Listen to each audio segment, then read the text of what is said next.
"I'd never do that to you," he always said, until I found a hotel key in his wallet. My stomach dropped as I checked the date. It was the same night he told me he fell asleep at a friend's house. That evening, I handed him his wallet and said, "You left something behind." He opened it, confused, until he saw the keycard. His breath hitched. I leaned in and whispered, "Did she make you feel guilty? Or did you save that for me?" His jaw tightened, and that's when he knew he was caught. I never thought I'd be that person. The one who snoops, the one who plays detective. But there I was, staring at a hotel keycard that had just fallen out of my boyfriend's wallet. It was a normal Tuesday night. Mark had left his wallet on the kitchen counter, something he never did. He was the kind of guy who always kept track of his things. His keys were always on the hook by the door, his wallet in his coat pocket, his phone charging on the nightstand. So why was his wallet just sitting there? I wasn't even thinking when I picked it up. I figured I'd put it on the table near his keys. But as I lifted it, something slipped out. A small, plastic rectangle. A Hyatt Regency keycard. My stomach dropped. Mark hadn't traveled for work in months. I picked up the keycard with shaky fingers and turned it over. There was a date printed on the back. And that was when the room started spinning. The date was the same night he told me he fell asleep at his friend Dave's place. I remembered that night clearly. I had called him, and he sounded half asleep. His voice was groggy, slow. He told me he was too tired to drive home. I even teased him about getting old and not being able to handle a few drinks with his friends. But now, staring at this damn keycard, my brain was putting together a different picture. I sat at the kitchen table, the keycard in front of me, turning it over and over in my hands. A part of me wanted to believe there was an explanation. A good one. But deep down, I already knew the truth. So, I waited. Mark came home around 7. He walked in, kissed my cheek, and started talking about his day like everything was normal. I stayed quiet. After dinner, when he was getting ready to sit on the couch, I picked up his wallet and walked over. "You left something behind," I said, handing it to him. He frowned, confused. "What?" He opened the wallet. And there it was. He froze. His entire body tensed up, like a deer caught in headlights. I watched his face carefully. The way his jaw tightened, the way his breath hitched. That was all I needed. I leaned in and whispered, "Did she make you feel guilty? Or did you save that for me?" His eyes darted to mine, wide with panic. "Babe, I held up my hand. Don't. Just don't."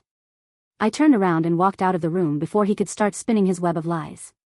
I wasn't going to yell. I wasn't going to cry. Because I had a plan. Mark thought I was going to break down. He thought I was going to scream, maybe throw something. But I didn't. I played it cool. Over the next few days, I acted like I was processing things. Like I wasn't sure what to believe. He was careful around me, keeping his phone face down, trying not to piss me off. But I could tell he thought he still had control over the situation.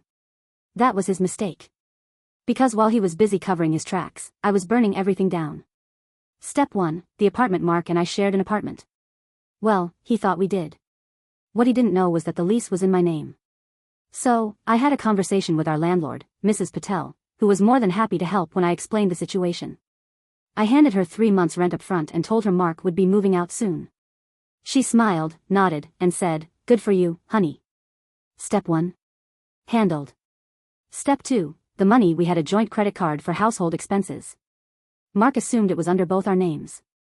It wasn't. It was mine. I paid it off in full, then closed the account. I didn't say a word. I just waited. 2 days later, Mark tried to fill up his car at the gas station. I know this because I got a text alert about a declined transaction. When he got home, he was pissed. "Did you do something to the credit card?" I blinked at him. "Oh, yeah. I closed it." "You closed it?" "Yep. Since, I don't want to be financially tied to someone who's cheating on me."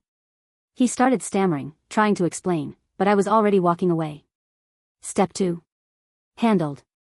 Step 3, his job. Mark worked in sales.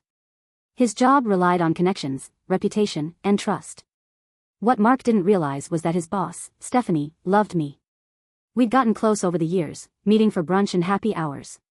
So I casually brought up the hotel keycard situation over coffee. I made sure to look sad, like I wasn't totally sure what had happened. Like I was just so confused and hurt. Stephanie's face darkened. Wait, that was last Thursday, she asked. Yeah. Huh. That's weird. He told us he had a family emergency that night and couldn't finish the project he was working on. Oh. Oh. He hadn't just lied to me. He had lied to his boss. Stephanie pressed her lips together, looking furious. I'll take care of it, she said. Step 3. In motion.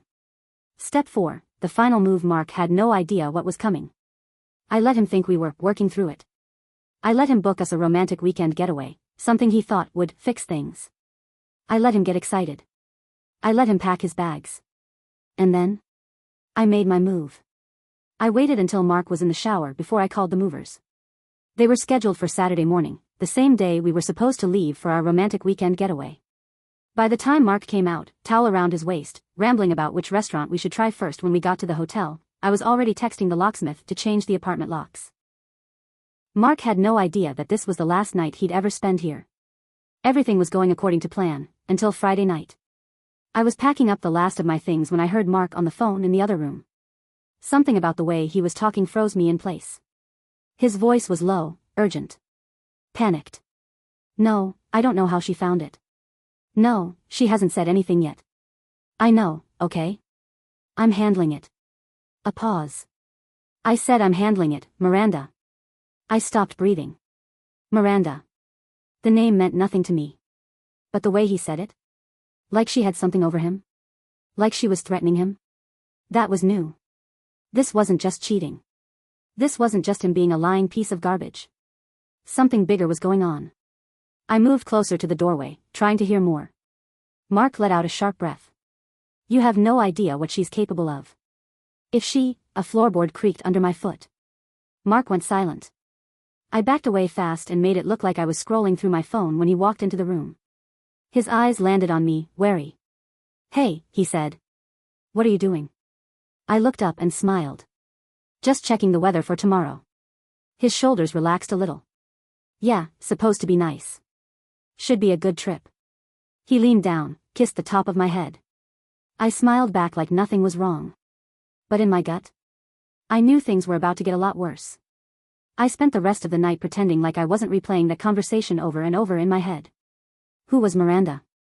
Why did she sound like a problem? And more importantly, what did she know? I tried searching his phone records, but he had a passcode on everything. So I did the next best thing. When Mark was asleep, I took his wallet again. Inside, tucked behind his ID, was a second hotel keycard. A different hotel. A different date. And then, a slip of paper with a phone number on it. I took a picture of it before carefully putting everything back. Then, at 3 a.m., sitting in the dark, my heart pounding, I typed the number into my phone. It rang. Once. Twice.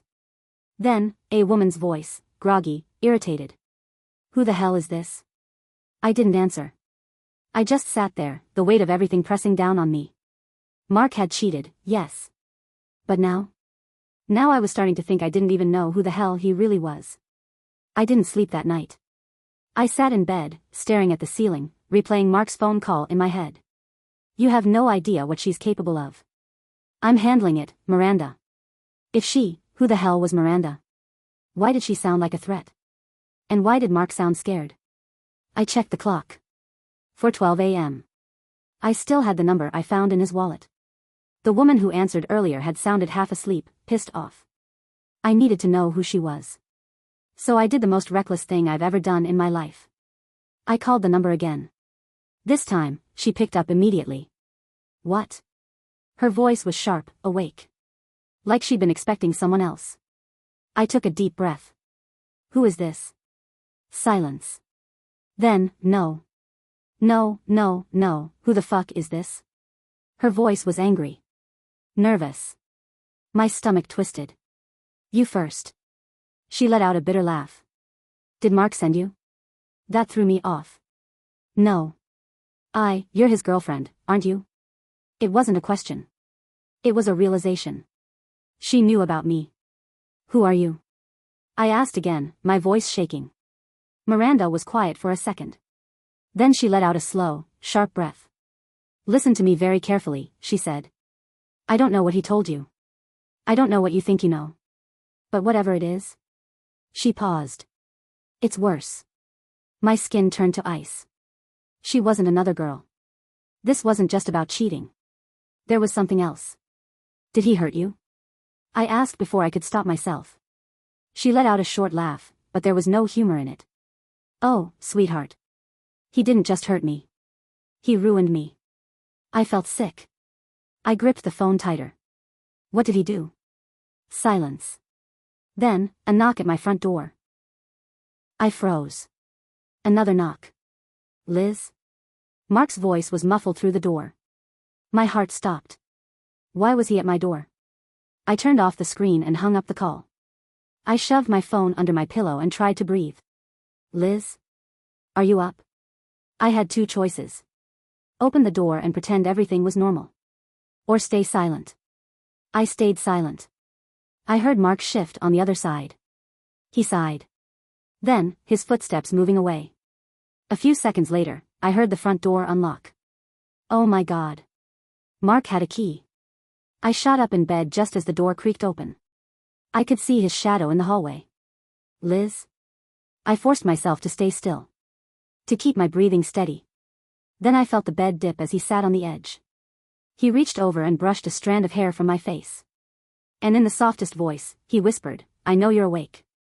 A shiver ran down my spine. But I didn't move. I just laid there, playing dead, trying to stop my heart from pounding out of my chest. Mark sat there for another minute. Then he sighed, stood up, and left. I didn't breathe again until I heard the front door close. And when I finally grabbed my phone with shaking hands, I had a text from an unknown number. If you want to know the truth, meet me tomorrow. 10 a.m. Grant Park. Don't tell him. I knew who it was from. I knew this was dangerous. But I also knew I was going. Because Mark had secrets. And I was about to find out exactly what they were. I stared at my phone, gripping it so tight my fingers hurt. The voice on the other end was still waiting. Who is this? She snapped again, sharper this time. I hung up. I had what I needed. Mark wasn't just cheating, he was cheating with multiple women. And one of them, Miranda, was pissed off enough to be calling him in the middle of the night. This wasn't just some random affair. This was something bigger. The next morning, Mark woke up like it was any other day. He kissed my forehead, stretched, and walked into the bathroom to shower. I sat up in bed, my heart racing. Play it cool. Play it cool. By the time he came out, I was already making coffee. Excited for our trip, he asked, sliding his arms around my waist. I forced myself to laugh. Yeah, I think it'll be good for us. Mark relaxed. He actually believed he still had control over me. If only he knew. I waited until he left for the gym, then I called the number again. Miranda picked up instantly. Listen, if you call me and hang up again, I swear to God, who are you? I cut in. Silence. Then, a slow, bitter laugh. Oh. You must be her. A sick feeling crawled up my spine. Her. The girlfriend. Or, a pause. One of them, I guess. I felt like I'd been punched in the stomach. Miranda sighed. Look, I don't know what he's told you, but Mark is a lying, manipulative piece of shit. And if you think I'm the only other woman? Honey, you're in for a ride. I gripped the phone. Tell me everything. And she did. For the next 10 minutes, she laid it all out. Mark had been seeing her for almost a year. She thought she was his only side piece until she found a text from another woman, someone named Lisa. That's when she started digging. Turns out, Mark had at least 4 different women on rotation. Lisa. Miranda. Someone named Beth. And me. Oh, and fun fact, Miranda added. That hotel key you found? I wasn't the one he was with that night. I had to sit down. I felt like my brain was melting. Mark didn't just cheat. He built a whole second life. And I was supposed to go on a romantic weekend getaway with him? Not anymore. I called Lisa next. She picked up, and within 30 seconds, she was sobbing. She had no idea about any of us. She thought she was in a real relationship with him. I was going to introduce him to my parents, she choked out. I closed my eyes. I wasn't just angry anymore. I was furious. I wasn't just going to leave him. I was going to ruin him. By the time Mark got home, I had everything set. The apartment was empty. The movers had come while he was gone. My bags were packed. And sitting on the kitchen counter? 4 hotel keycards. 1 from me. 1 from Miranda. 1 from Lisa. And 1 from Beth, courtesy of Miranda's digging. Mark froze in the doorway, his gym bag still slung over his shoulder. His eyes darted around the empty apartment. Then to the keycards. Then to me. I crossed my arms. You left something behind. His face went pale. Babe, I don't. My voice was ice. Don't insult me with another lie. He swallowed hard. Listen, I can explain, I laughed, actually laughed. Explain what? Which hotel was for which woman? Which fake excuse you gave me versus them? His jaw clenched. Who have you been talking to? All of them. Something flashed in his eyes. Panic. And that's when I realized, he wasn't just scared of losing me. He was scared of what else I knew. Miranda said you told her you were handling me, I said. What the hell does that mean, Mark? He exhaled slowly, forcing a smile. You're overreacting. You're upset. Let's just sit down and, I grabbed my phone and pulled up the group chat I had made with Miranda and Lisa. Then I hit video call. Mark's face drained of all color. Hey Mark, Miranda said sweetly from the screen. How's it feel to be outnumbered? Mark's mask cracked. For the first time since this started, I saw real fear in his eyes. He opened his mouth to say something, but before he could, the apartment buzzer went off. I tilted my head. Oh. That must be Beth. Mark stumbled backward, shaking his head. No. No, no, no. This isn't, but it was. Because the door burst open. And there stood Beth. And behind her? Lisa's brother. Now, I didn't know much about Lisa's brother. But from what she had told me, he was ex-military. And right now, he looked pissed. Mark actually backed up like he was about to bolt. You're dead, Lisa's brother growled. Mark ran. Full sprint. Lisa's brother chased him. I turned to Beth and Miranda, who were both laughing their asses off. I think that went well, Miranda said. Beth grinned at me. You coming for drinks? I think we all need one. I exhaled, feeling something strange fill my chest. Not sadness. Not regret. Something closer to freedom. I grabbed my bag, stepped over the mess Mark left behind, and walked out without looking back. Yeah, I said. I could use a drink.